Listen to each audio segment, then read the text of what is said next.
Hello बच्चों, BPSC विद्यापीठ में आप सभी का स्वागत है। और आज विद्यापीठ आप सभी के समक्ष इंडियन पॉलिटी एंड कॉन्स्टिट्यूशन, भारतीय राज्य व्यवस्था एवं संविधान से रिलेटेड ऑब्जेक्टिव क्वेश्चंस को लेकर उपस्थित है। जो मोस्ट इम्पोर्टेंट क्वेश्चंस हैं जो डिफरेंट कॉम्पिटिटिव एग्जाम्स में पूछे गए हैं और इन्हीं में से प्रश्न आगे भी पूछे जाएंगे, यानी एवरग्रीन क्वेश्चंस हैं।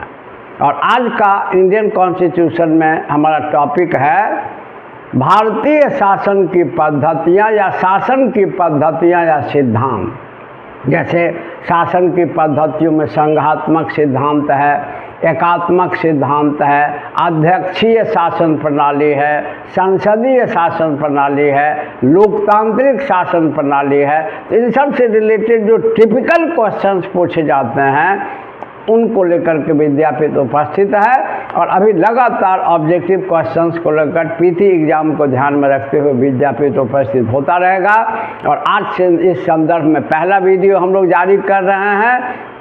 तो चलिए आज कुछ प्रमुख प्रश्नों पर हम लोग चर्चा करें जो एवरग्रीन हैं, जो कॉम्पिटिटिव एग्जाम्स में आए हुए हैं, डिफरेंट कॉम्पिटिटिव एग्जाम्स में, और आगे भी इन्हीं में से क्वेश्चंस आएंगे। केवल इसको सही ढंग से समझने की ज़रूरत है। आज हमारा जो टॉपिक है यह है शासन की पद्धतियाँ। और आज का पहला प्रश्न है कि एकात्मक शासन पद्धति का एक लाभ है। जैसा कि हम सभी जानते हैं कि संघात्मक और एकात्मक शासन की दो प्रमुख पद्धतियां हैं। संघात्मक, जिसको अंग्रेजी में कहते हैं फेडरल फॉर्म ऑफ गवर्नमेंट या रूलिंग, और एकात्मक जिसको कहते हैं यूनिटरी फॉर्म ऑफ गवर्नमेंट, एकात्मक शासन प्रणाली। तो क्वेश्चन है कि एकात्मक शासन पद्धति यूनिटरी फॉर्म ऑफ गवर्नमेंट का एक लाभ है अधिक अनुकूलनशीलता, नहीं मोस्ट एडेप्टिबिलिटी, इसका एडेप्टेशन, इसका करेक्टर नहीं है। दृढ़ राज्य, स्ट्रॉन्ग स्टेट, जनता द्वारा अधिक सहभागिता और सत्तावाद की कम संभावना।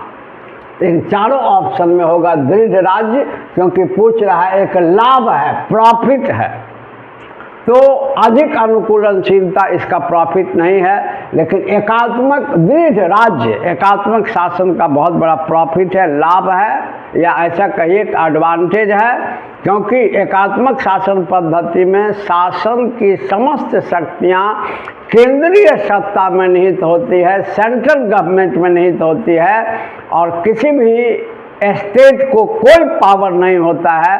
तो यहाँ शासन बड़ा स्ट्रांग होता है, यूनिटरी होने के चलते शासन बड़ा स्ट्रांग होता है, सारा पावर सेंट्रल गवर्नमेंट के पास होता है।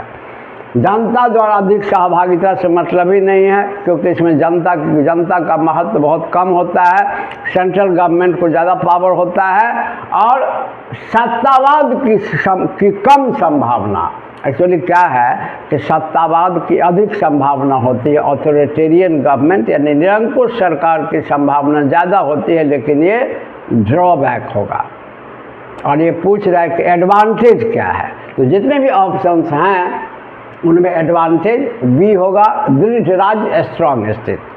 अगला क्वेश्चन है भारतीय संविधान में संघीय शब्द का प्रयोग कहाँ हुआ है। प्रस्तावना, प्रियम्बल में, भाग 1 में, भाग 3 में, कहीं नहीं। ध्यान रखेंगे कि भारतीय संविधान में संघीय शब्द, जिसको अंग्रेजी में फेडरेशन कहते हैं, का उल्लेख कहीं नहीं हुए, कहीं नहीं। Nowhere throughout the constitution the term federation have been mentioned. हम सभी पढ़ते हैं कि भारतीय संविधान के भाग 1 में भारत को राज्यों का संघ कहा गया है। तो संघ शब्द का उल्लेख हिंदी में है, लेकिन मूल संविधान अंग्रेजी में लिखे गए हैं। और जैसा कि हम सभी जानते हैं कि मूल संविधान के भाग 1 में कहा गया है कि भारत राज्यों का संघ होगा, India will be the union of state. Union term का यूज किया गया है, ना कि फेडरेशन टर्म का। तो ध्यान रखें कि फेडरेशन टर्म, संघीय शब्द का प्रयोग भारत के संविधान में कहीं नहीं है। इसका कारण कि भारत पूर्ण संघात्मक राज्य है ही नहीं। जैसा कि हम लोग बार बार पढ़ते हैं कि भारतीय शासन संघात्मक और एकात्मक, फेडरल एंड यूनिटरी, दोनों का समन्वय है, दोनों का सम्मिश्रण है। तो हमारे संविधान में कहीं भी फेडरेशन टर्म का यूज नहीं है, हेंस आंसर होगा इसका डी, इनमें कोई नहीं। अगला सवाल है, शक्तियों का विभाजन और स्वतंत्र न्यायपालिका किसकी विशेषता है? तो हम सभी जानते हैं कि शासन की जो पद्धतियां हैं सभी की अपनी अपनी विशेषताएं होती हैं। एकात्मक शासन यूनिटरी गवर्नमेंट की अपनी अलग विशेषता होती है, संघात्मक शासन फेडरल गवर्नमेंट की अपनी अलग विशेषता होती है, संसदीय शासन पार्लियामेंट्री गवर्नमेंट की अलग विशेषता होती है, अध्यक्षीय शासन प्रेसिडेंशियल गवर्नमेंट की अलग विशेषता होती है, और इन्हीं विशेषताओं के आधार पर शासन की पद्धतियों की पहचान की जाती है, रूलिंग सिस्टम को रिकॉग्नाइज किया जाता है। तो क्वेश्चन पूछ रहा है कि शक्तियों का विभाजन, सेपरेशन ऑफ पावर्स और स्वतंत्र न्यायपालिका किसकी विशेषता है? तो ये दोनों विशेषता बच्चा लोग है आपको संघात्मक शासन प्रणाली की। जहाँ संघात्मक शासन प्रणाली होती है वहाँ केंद्र और इकाई राज्यों के बीच शक्तियों का स्पष्ट बंटवारा होता है। हमारे भारत में भी संघात्मक लक्षण है, पूर्ण संघ तो है नहीं भारत, लेकिन संघात्मक लक्षण है, और यहाँ भी शक्तियों का स्पष्ट विभाजन है। जैसा कि हम सभी पढ़ते हैं कि संविधान के अनुसूची 7 में केंद्र और राज्यों के बीच शक्तियों का स्पष्ट बंटवारा कर दिया गया है। आपको 3 सूची के तहत संघ सूची, सेंट्रल लिस्ट, राज्य सूची, स्टेट लिस्ट एंड समवर्ती सूची, कंकरेंट लिस्ट। तो शक्तियों का विभाजन आपको संघात्मक शासन प्रणाली की विशेषता है, और शक्ति का विभाजन बरकरार रहे, केंद्र और राज्य अपने अपने सीमा में रहकर अपनी अपनी शक्तियों का उपभोग करें, इसके लिए संघात्मक शासन प्रणाली में एक स्वतंत्र और निष्पक्ष न्यायपालिका की व्यवस्था की जाती है।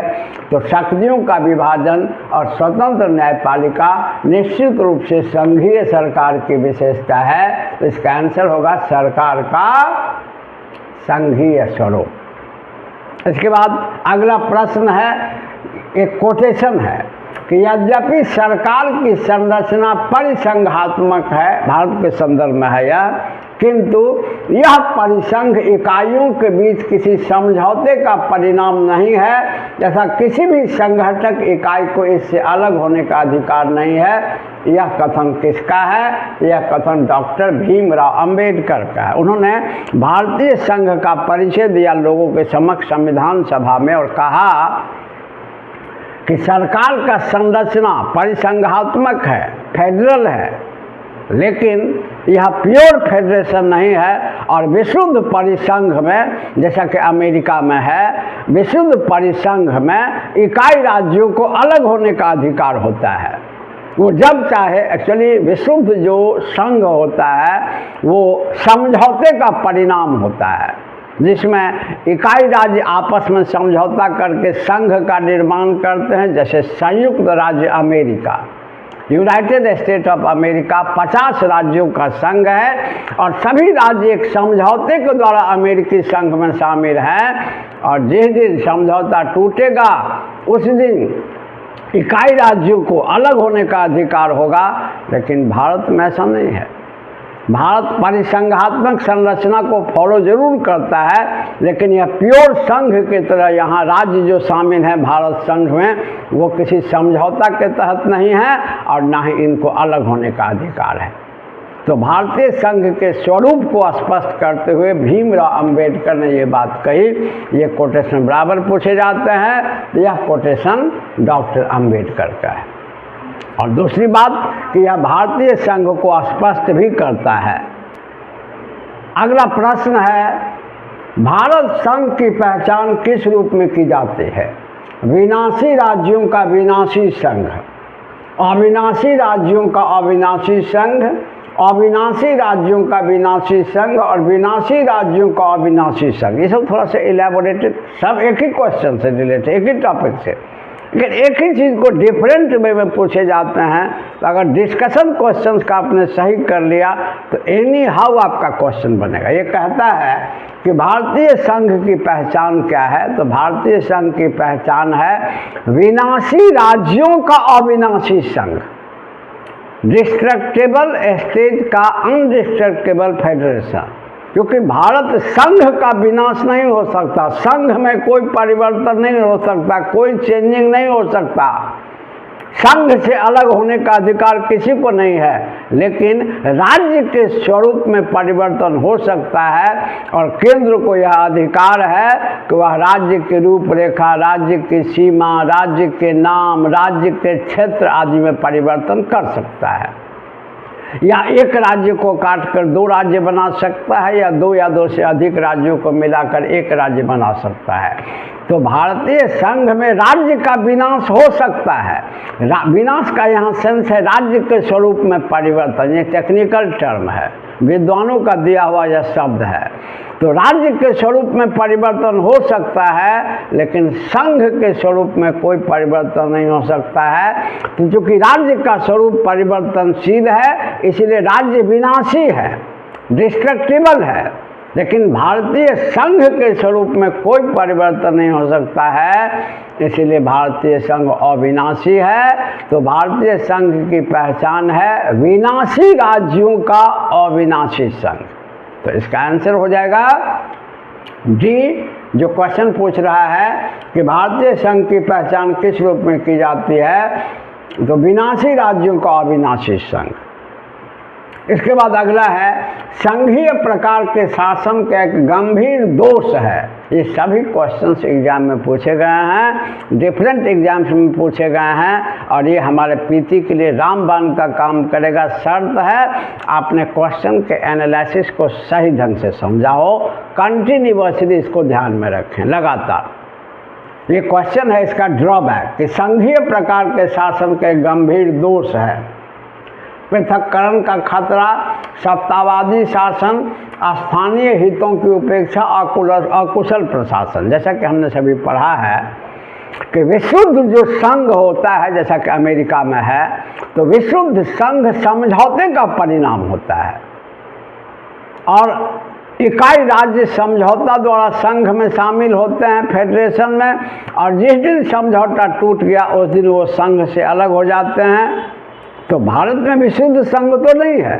यह क्वेश्चन भारत को रिलेट करके नहीं पूछ रहा है, अलग से, स्पेशली जहाँ संघात्मक शासन प्रणाली है, प्योर फेडरेशन सिस्टम है जैसा कि अमेरिका में है, उसी कॉन्टेक्स्ट में क्वेश्चन है। प्योर संघ कहीं भी हो, भारत में हो, अमेरिका में हो, कहीं भी हो, अगर प्योर संघ है तो इकाई राज्य, जैसा कि रशिया में था पहले, यूएसएसआर जब था तो रशिया टूट गया, सभी इकाई राज्य अलग अलग हो गए, प्योर संघ था। आज अमेरिकी संघ में अगर कोई राज्य चाहे तो वो अलग हो सकता है। भारत में प्योर संघ नहीं है, यहाँ तो अलग नहीं हो सकता, लेकिन जो प्योर संघ वाला कंट्री वहाँ अलग हो सकता है। तो यहाँ पृथक्करण का खतरा, सेपरेशन का खतरा होता है, और कोई भी स्टेट संघ से अलग होकर सेपरेट हो सकता है। तो प्योर संघ का यह एक ड्रॉबैक है, गंभीर दोष है, पृथकता का खतरा। इसके बाद अगला क्वेश्चन है, निम्नांकित कथनों पर विचार कीजिए, कथन और कारण वाला। भारतीय संघ को अर्ध संघात्मक कहा जाता है, क्वाजी फेडरल।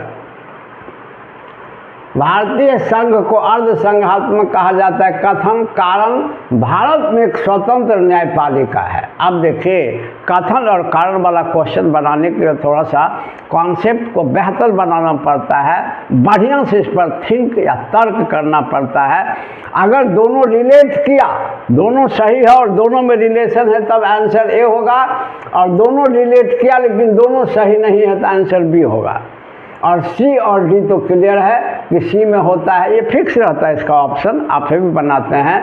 सी में होता है कि एक गलत है और आर सही है, तो आपको आंसर हो जाता है, आपको सी, ए सही है आर गलत है तो सी, और ए गलत है आर सही है तो डी। लेकिन सबसे बड़ी समस्या होती है इन दोनों में रिलेशन हो, अगर दोनों सही हो तो रिलेशन है या नहीं यही निकालना।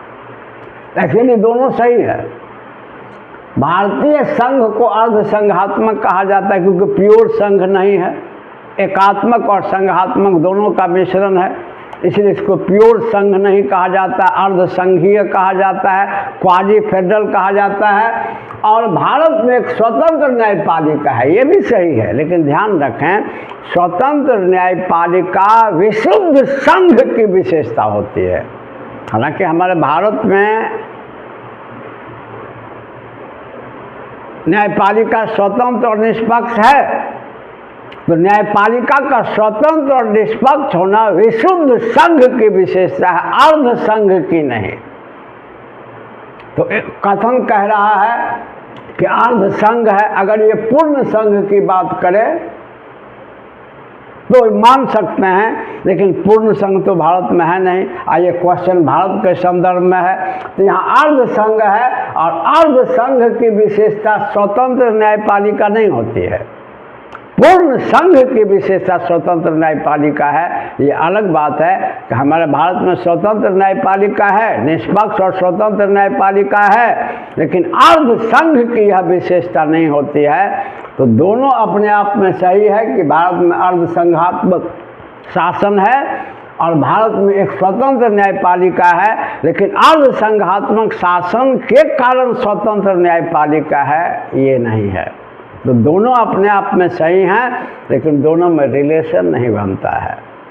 तो जब दोनों सही है और दोनों में रिलेशन बने, यानी इस घटना का कारण कथन का कारण एक आर हो, रीजन हो, एजर्सन का काउज रीजन हो, तो आपको आंसर ए हो जाता है। और अगर दोनों सही है लेकिन इस घटना का यह कारण नहीं है, तो आंसर बी हो जाता है।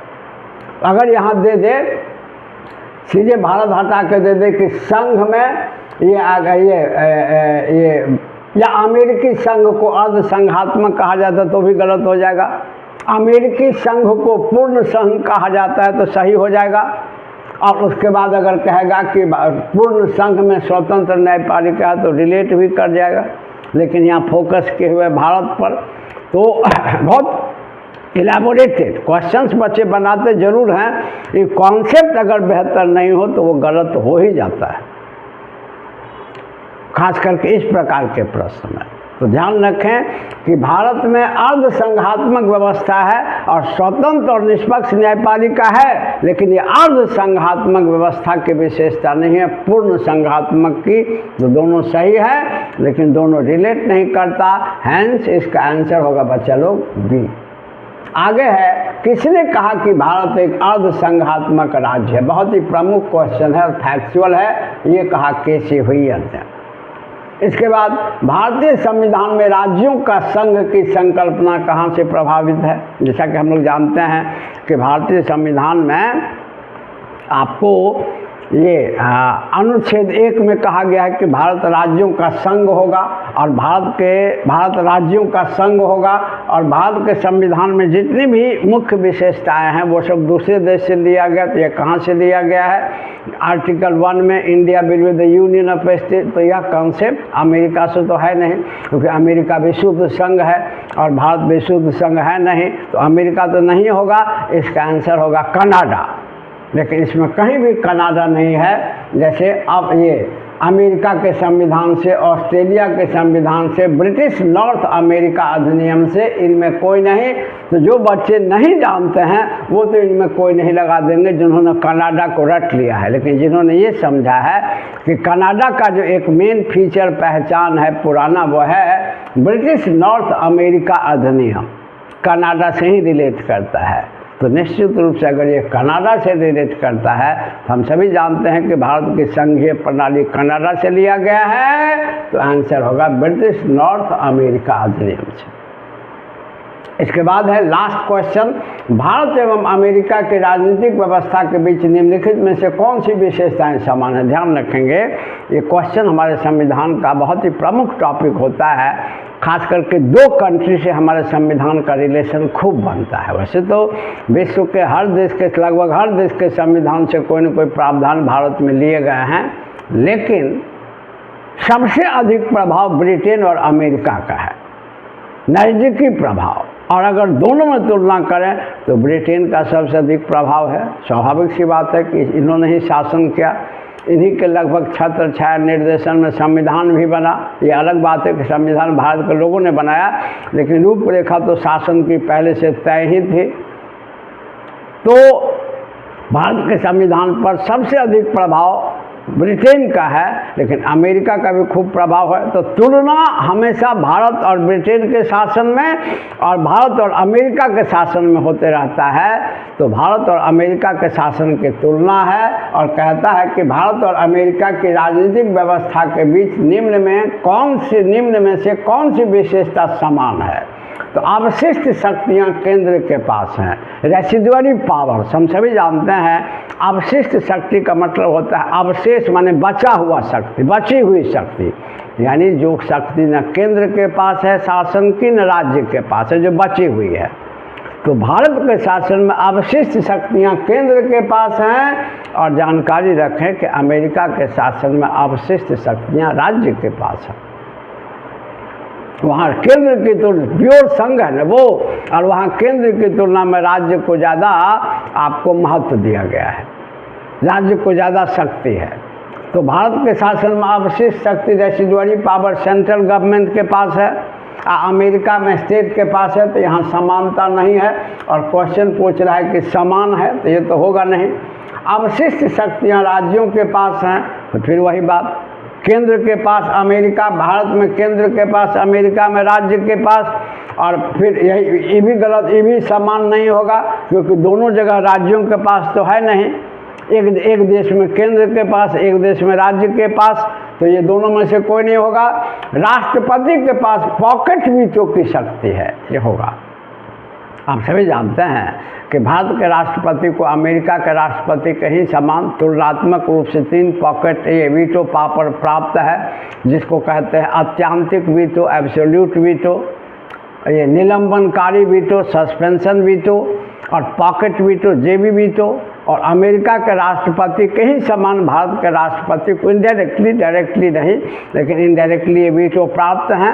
तो पॉकेट वीटो अमेरिका के राष्ट्रपति को भी है और भारत के राष्ट्रपति को है। और पॉकेट वीटो के तहत जब भी कोई विधेयक पारित हो करके संसद द्वारा भारत के राष्ट्रपति के पास जाता है, तो संविधान ये नहीं कहता है कि कितने दिनों के अंदर राष्ट्रपति इस पर कोई निर्णय ले लेगा। इस प्रावधान का संविधान राष्ट्रपति यूज करता है कभी कभी, और वो बिना हाँ या ना कहे हुए, कोई अपना रिएक्शन दिए हुए कि एक्सेप्ट करते हैं विधेयक को या नहीं, चुपचाप अपने पॉकेट में रख के इसको लटका देता है। ठीक यही हाल अमेरिका के राष्ट्रपति के पास भी है। तो पॉकेट वीटो भारत के राष्ट्रपति के पास भी है, अमेरिका के राष्ट्रपति के पास भी है। तो यहाँ समानता है। और उच्च सदन में कुछ मनोनीत सदस्य होते हैं। आप सभी जानते हैं केंद्र सरकार में उच्च सदन राज्यसभा है, और उच्च सदन में हम सभी जानते हैं कि राष्ट्रपति 12 व्यक्तियों को मनोनीत करता है अपर हाउस में। तो भारत के संसद के उच्च सदन में नॉमिनेशन का प्रावधान तो है, लेकिन अमेरिका के संसद के उच्च सदन में नॉमिनेशन का कोई प्रावधान नहीं है बच्चा लोग। तो यहाँ भी दोनों में समानता नहीं है। और क्वेश्चन पूछता है कि भारत एवं अमेरिका की राजनीतिक व्यवस्थाओं के बीच निम्नलिखित में से कौन सी विशेषताएं समान हैं। तो पहला, दूसरा और चौथी विशेषताएं बिल्कुल असमान है, एक जैसी नहीं है। केवल तीसरी विशेषता समान है। भारत के राष्ट्रपति और अमेरिका के राष्ट्रपति दोनों को पॉकेट वीटो है। हेंस आंसर होगा केवल 3 यानी सी। आज हम लोगों ने आज के वीडियो में शासन की संघात्मक पद्धतियों को बढ़िया से पढ़ा। बहुत सारे सवाल आपके जितने भी सवाल पूछे जाएंगे, अगर आपने लेक्चर को सही ढंग से फॉलो किया है। वैसे हमने टिप्पणी वाले में भी इस पर संघात्मक व्यवस्था को एक वीडियो में बताया हुआ है बढ़िया से, आप उसका भी सहारा ले सकते हैं। और ये आपके अंदर सारे एबिलिटी को क्लियर करेगा क्वेश्चन बनाने में। संघात्मक शासन प्रणाली और भी एक आध क्वेश्चन इस पर होगा। फिर इसके बाद संसदीय प्रणाली, अध्यक्षीय प्रणाली, शासन की प्रणाली से रिलेटेड फिर आगे भी हम लोग चर्चा करेंगे। और इस प्रकार के questions with analysis, standard analysis, ताकि बच्चों में कॉन्सेप्ट क्लियर हो, क्वेश्चन कहीं से भी ट्विस्ट करे तो बने, लेकर विद्यापीठ उपस्थित होता रहेगा। और अगर आपको विद्यापीठ का कंटेंट अच्छा लगता हो तो चैनल को सब्सक्राइब ज़रूर करें, वीडियो को लाइक और शेयर ज़रूर करें, अपने मित्रों को इस संदर्भ में ज़रूर बताएं। और फिर अगले क्वेश्चंस के सेट और वीडियोज़ को लेकर उपस्थित होगा बीपीएससी विद्यापीठ। तब तक के लिए धन्यवाद।